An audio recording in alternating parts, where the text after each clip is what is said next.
என்னோட வரிகளில் முதல் பாடலாக வெளியிட்டதுக்கு சிவன் சாங் வெளியே வந்திருக்கு.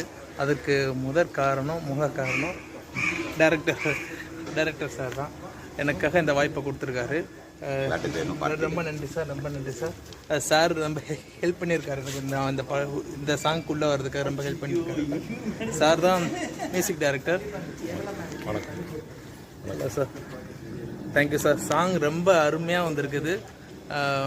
பயங்கர ரம்மிக்க வைக்கும் சிவன் பக்தியில். அந்த மாதிரி சாங் கொடுத்துருக்காங்க. எனக்கு இந்த சான்ஸ் கொடுத்த லேட் டு ஜாயினுக்கும் ரொம்ப நன்றி நான் இந்த நேரத்தில் தெரிவிச்சுக்கிறேன். Thank you sir. தேங்க்யூ.